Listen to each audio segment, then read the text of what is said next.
Isang mapagpalang araw sa ating lahat. Ako ang inyong lingkod, Elijah Paul Jan Valdez, at welcome sa ating daily devotions. Ang ating verse for the day ay nasa mga taga-Efeso, chapter 1, verse 4 to 6. Sinasabi dito na, bago palikhain ang sanlibutan, pinili na niya tayo upang maging kanya sa pamamagitan ng ating pakipagkaisa kay Kristo, upang tayo maging banal at walang kapintasan sa harap niya. Dahil sa pag-ibig ng Diyos, tayo ay kanyang pinili upang maging anak niya sa pamamagitan ni Jesucristo. Yan ang kanyang layunin at kalooban.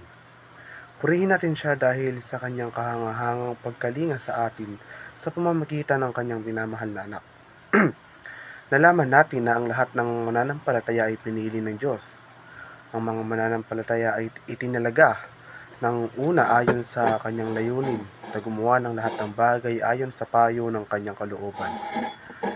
Pinili niya ang simbahan bago ang pagkakatatag ng mundo. Itinakda niya tayo sa pag-aampon bilang mga anak sa pamamagitan ni Jesucristo sa kanyang sarili, ayon sa mabait na layunin ng kanyang kalooban. Ang mga mananampalataya ay itinawag ayon sa kanyang layunin, sapagkat yaong mga una pa niyang nakilala ay itinalaga rin niya ng una pang maging kawangis ng larawan ng kanyang anak, at yaong mga itinalaga niya ay tinawag din niya sila, at ang mga tinawag niya ay inaring ganap din niya, at yung kanyang inaring ganap, ito ay kanyang niluwalhati rin. Ayon sa Biblia, ang mga sumasampalataya kay Jesucristo ay maliligtas magpakailanman. Ito ay dahil binigyan ng Diyos ang mga mananampalataya ng buhay na walang hanggan sa pamamagitan ni Jesucristo. Itinuturo ng Biblia na ang mga mananampalataya ay tumatanggap ng buhay na walang hanggan sa pamamagitan ni Jesucristo, hindi pansamantalang buhay. Ang kaligtasan ay nakakamit sa pamamagitan lamang ng pananampalataya, hindi sa pamamagitan ng mga gawa.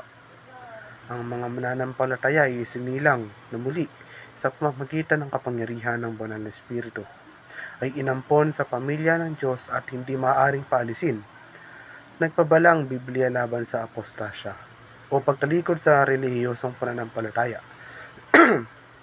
Gayunpaman, hindi ito nangangahulugan na ang mga mananampalataya ay maaaring mawala ang kanilang kaligtasan.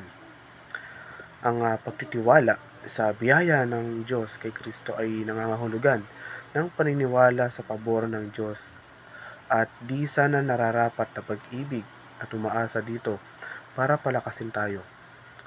Ano ang ibig sabihin ng magtiwala sa biyaya ng Diyos? Ang biyaya ng Diyos ay isang regalo na hindi makukuha.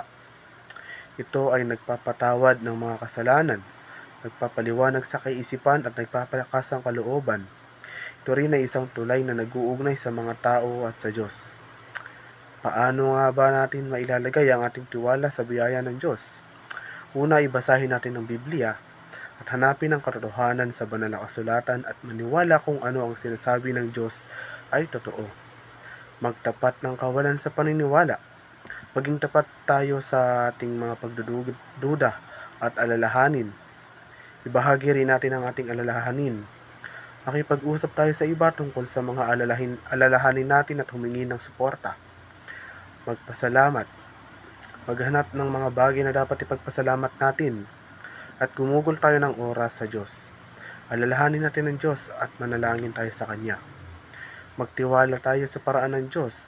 Maniwala na ang paraan ng Diyos ay ang pinakamahusay. Pinupuri ng mga tao ang Diyos para sa kanilang kaligtasan dahil naniniwala sila na ang pangako ng Diyos ay natutuparin sila. Ang kapangyarihan ng Diyos na iligtas at ingatan ang mga tao ay isang pagpapakita ng kanyang kaluwalhatian. Ang kaluwalhatian ng Diyos ay buod sa kanyang makapangyarihan, awa, pag-ibig at kabanalan. Ang pangako ng Diyos na panatilihin ng mga tao ay isang garantiya na ang kanilang kaligtasan ay ligtas. Maaaring purihin ng mga tao ang Diyos para sa kanilang kaligtasan sa pamamagitan ng paniniwala sa salita ng Diyos at pananalig sa pangako ni Kristo. Muli, ako ang inyong lingkod, Elijah Paul Jan Valdez, at dito na nagtatapos ang aking daily devotions.